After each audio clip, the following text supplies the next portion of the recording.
안녕하세요. 올해로 36이 된 여자입니다. 어려서 가정 형편이 넉넉한 편은 아니었기 때문에 대학교를 졸업하고부터 돈 버는 일에 정신을 쏟느라 꽃다운 20대를 연애 한번 해본 적 없이 보냈고 그렇게 30대가 되어버렸네요. 대학 졸업 후 몸담고 있던 직장에서 일을 배워나와서 어깨너머로 배운 노하우를 가지고 회사를 나와 제 사업을 시작하게 되었습니다. 초반에 제 사업이 자리가 잡기까지는 괜히 일을 그만두었나 싶을 정도로 어려움이 많았습니다. 안정적으로 통장에 꽂히는 고정 수입을 포기하고 나니 사업 초반에는 버는 돈보다 나가는 돈이 더 많았지만 포기하지 않고 사람 한 명 더 쓸 바에야 힘들더라도 제가 직접 발로 뛰자는 생각을 하면서 부단히 노력해오다 보니 어느 순간부터 제 사업은 손익분기점을 넘어서고 제가 회사 다닐 때 받던 월급의 배가 넘는 수익을 가져올 수 있게 되었어요. 사업이 어느 정도 자리를 잡아 안정적이게 되니 그동안 정신없이 살아왔던 제 삶을 돌아보게 되었습니다. 부모님도 이제 그만 괜찮다고 제 삶을 살았으면 좋겠다고 하면서 그동안 부담 한 번 준 적이 없으셨는데 앞으로 저도 결혼도 해야 하지 않겠냐는 이야기를 꺼내시더라고요. 그러다가 언젠가 거래처 아는 분의 소개로 남자를 한 명 소개받게 되었습니다. 그의 가정 형편도 넉넉한 편은 아니었지만 푸근한 인상에 몸에 배어있는 검소함이 저에겐 좋은 모습으로 다가오더라고요. 그렇게 철들고 난 후 저의 첫 연애가 시작되었고 그이도 준비가 되어 있지는 않았지만 홍기가 차 있던지라 만난 지 얼마 되지 않아서부터 양가에서 결혼 이야기가 나오기 시작했습니다. 좋은 점이 참 많은 사람이었지만 그이와 결혼 준비를 하면서 단 한 가지 단점을 이겨낼 수가 없어서 파혼을 하게 되었어요. 하지만 이제라도 예비신랑이었던 그 남자의 더럽고 치사한 면을 알게 되어서 다행이라고 생각합니다. 저도 제가 답답했지만 이 사연을 들으시면서 답답해하실 분들이 많을 것 같아 걱정도 되네요. 아무튼 그 이야기를 한번 시작해보도록 하겠습니다. 예비신랑이었던 그와의 일화는 셀 수도 없이 많아서 여기에 전부 나열할 수 있을지 모르겠어요.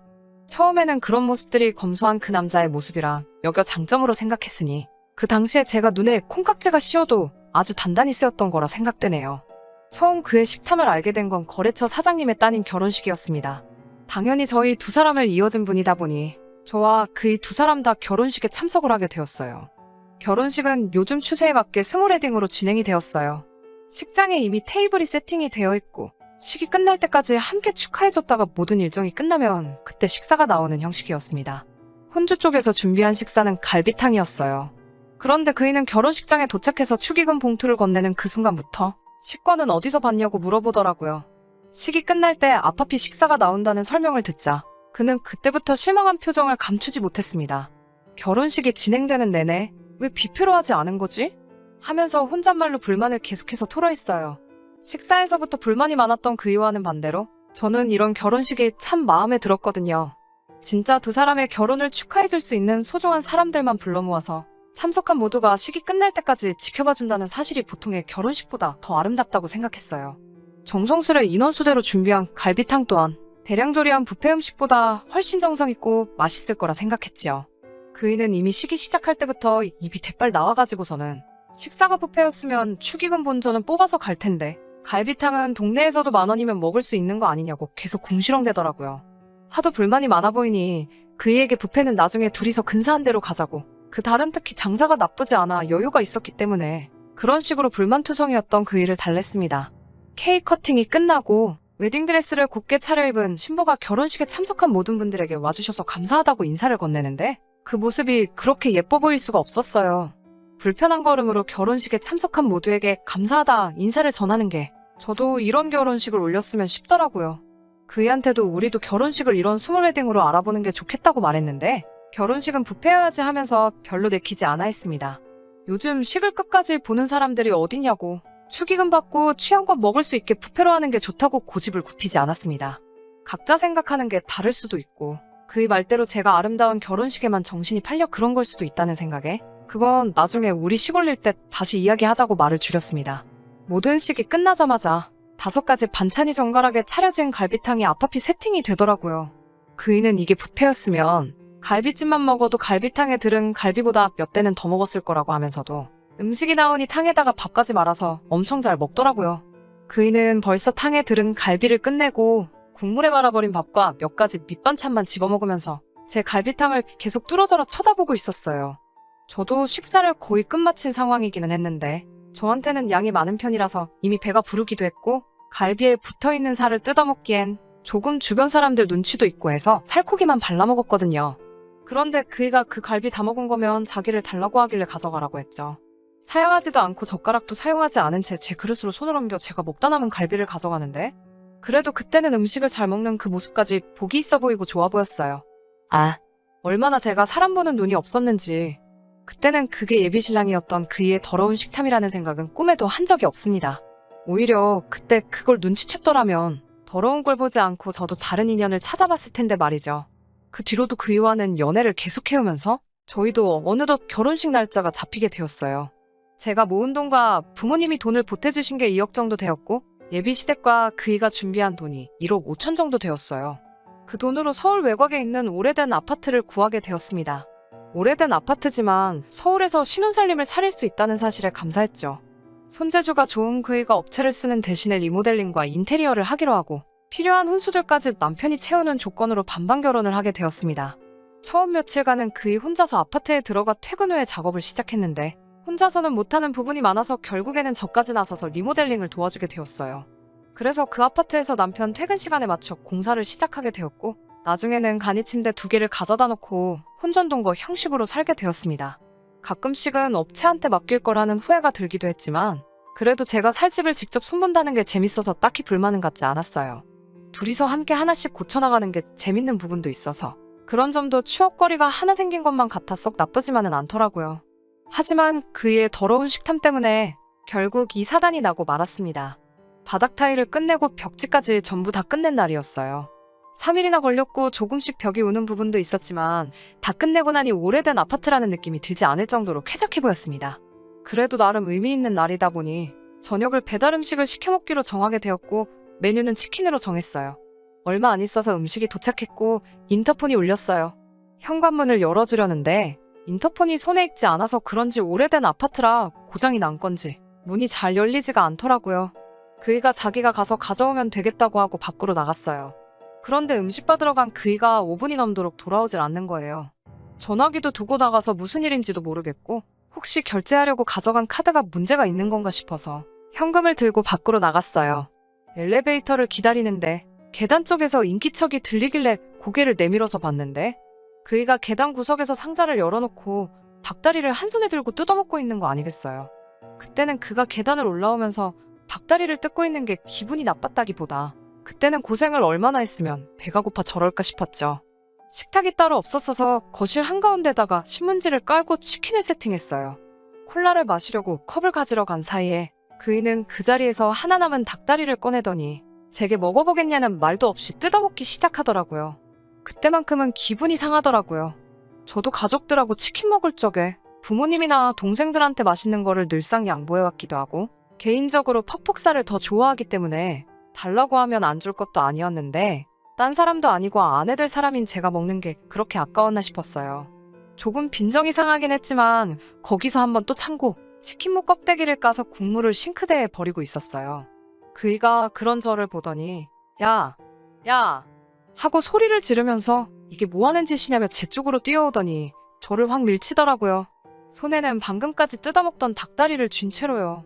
그이가 저를 밀치면서 팔꿈치를 싱크대에 부딪혀서 아파하고 있는데, 그런 저는 안중에도 없고 저한테 치킨무 국물을 왜 버리냐고 고래고래 소리를 지르기 시작하더라고요. 완전 미식가의 비니에서는 치킨무 국물이 느끼할 때 얼마나 개운하고 맛있는 줄 아냐면서 한 소리를 하고 있길래 그때 감정이 북받쳐 올라서 그걸 가지고 뭐라 한마디를 했죠. 치킨무 국물 버린 거 가지고 너무하는 거 아니냐고, 닭다리를 혼자서 다 처먹은 것 하며 어차피 나는 퍽퍽살이 더 좋아서 닭다리는 관심도 없는데 고작 치킨무 국물 버린 거 가지고 치사하게 그랬어야만 했냐고요. 그이는 머쓱해졌는지 그제서야 저한테 사과를 했고, 저도 놀라서 그런 거지 부딪힌 곳이 그렇게 아프지 않아서 그냥 참고 넘어갔죠. 그런데 그이는 제가 용서해줬다는 사실보다 제가 퍽퍽살 위주로 먹는다는 말이 더 기분이 좋았었나 봐요. 날개를 자기 접시에 덜더니 날개도 자기가 먹어도 되겠냐고 그제서야 물어보더군요. 더럽고 치사해서 안 먹는다고, 그렇게 먹고 싶으면 너 다 먹으라고 했죠. 그날 이후로 예비 시어머니와 통화할 일이 생겨서 그날의 이야기를 했습니다. 예비 시모는 옛날에는 안 그랬고 저처럼 형제들한테 먹을 거 양보해주고 그런 아이였다고 예비 신랑을 옹호해주더라고요. 형제들한테는 양보해주고 저한테는 왜 양보를 안 해주냐 되물었더니 그때 못 먹은 게 한이 돼서 그러는 것 같다고 저보고 이해 좀 해달라고 하더라고요. 형제들한테 양보했다는 말에 그게 무슨 기분인지 저도 정확하게 알고 있었기 때문에 그 이야기는 더 꺼내지 않고 그냥 넘어가기로 했습니다. 하지만 정말 진심으로 참을 수 없는 사건이 그날이 지나고 일주일이 채 지나지 않아서 일어나고 말았습니다. 지금 그때의 일을 되새기기만 하는데도 벌써 손이 바들바들 떨려오기 시작하네요. 집안 인테리어는 거의 마무리가 되었고 남편 쪽에서 준비한 가구들이 들어오는 날이었습니다. 조금 게으름을 부렸나 뒷정리할 게 많이 남아있어서 저는 가게를 그날 직원에게 사정을 말해 하루를 아예 맡기고 일정을 정리했고 그이는 반차를 내고 점심 이후에 같이 도와주기로 했습니다. 정리할 게 많아서 그냥 월차 전부 다 쓰면 안 되겠냐고 물어도 봤는데 그날 회사에서 점심으로 중국집에서 회식을 하기로 했다면서 공짜밥인데 먹고 와야지 않겠냐고 하더군요. 그이가 중국집에서 음식을 싸온다는 건 기대도 안 했지만 그렇게 먹고 싶다니 그러라고 했죠. 그이를 출근시키고 아침 내내 정신없이 청소하는데 시간을 다 보냈습니다. 그러고 나니 조금 허기가 지더라고요. 냉장고에 뭐라도 있나 싶어서 열어봤는데 언제 사놓은 건지 편의점 김밥이 한 줄 있더라고요. 뭐 해먹기도 귀찮고 김밥이면 간단하게 먹을 수 있으니 그걸 꺼내 먹었어요. 편의점 김밥이라 그런지 김밥 속은 거의 없고 김하고 밥밖에 없는 게 맛도 더럽게 없었습니다. 김밥은 꼬다리가 맛있는 법인데 도무지 물 없이는 넘어가지도 않을 것 같아서 끄트머리 2개 남겨놓고 다 먹지도 못했네요. 점심시간이 지나고 생각보다 조금 늦게 그이가 집으로 돌아왔는데 웬일로 손에 검은 봉다리를 한 개 들고 들어오더라고요. 저 혼자 집에서 점심도 못 먹었을 테니 당연히 저 먹으라고 제 점심을 포장해온 줄 알고 내심 기특하기도 했어요. 그런데 그이는 싱크대 옆에 제가 먹다 포기한 김밥을 보더니 돌변해서는 너가 이걸 왜 먹냐고 하면서 불같이 화를 내기 시작하는 것 아니겠어요. 그 모습에 살짝 겁이 나서 정리하고 나니까 허기가 져서 먹었다고 자초지종을 이야기하는데 제 이야기는 들을 생각도 없이 핸드폰으로 편의점을 검색하더니 여기 가서 당장 똑같은 걸로 다시 사오라고 하더군요. 집 근처에 똑같은 편의점이 있지만 집에서 꽤 떨어진 다른 아파트 단지에 있는 같은 이름의 편의점으로 가라고 하는 말에 뭐하러 거기까지 가야 하냐 물었더니 집 근처에 있는 편의점은 자기가 전날 마지막 남은 걸 사온 거니 여기에 가야 있을 거라고 하면서 입에 아주 개거품을 물면서 성질을 부리길래 저도 오만정이 떨어져서 제가 김밥을 왜 사오냐고 같이 화를 냈어요.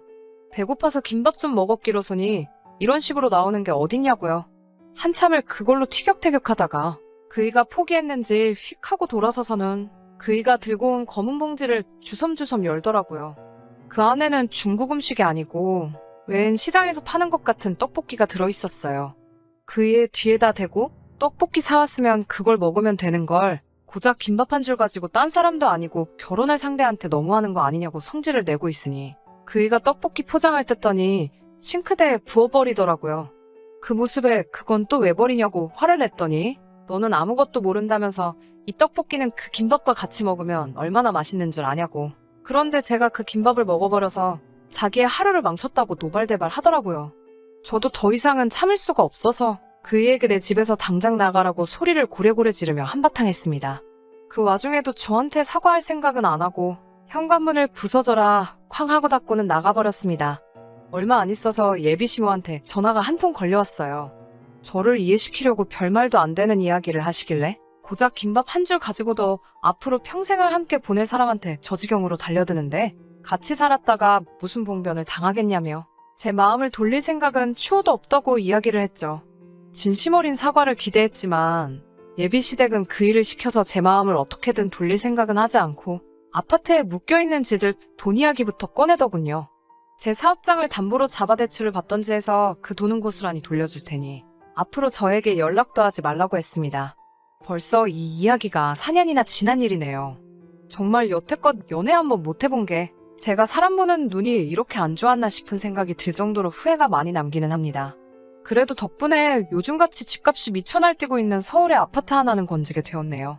저는 능력 있는 여자니까 그런 놈 말고 저를 진정으로 위해주는 사람을 만나라고 하늘이 저에게 그 사람을 보내준 게 아닐까요? 앞으로 저한테 좋은 소식이 있도록 사연 들으신 여러분들께서 저희 앞날을 응원해 주셨으면 감사하겠습니다. 끝까지 들어주셔서 감사합니다.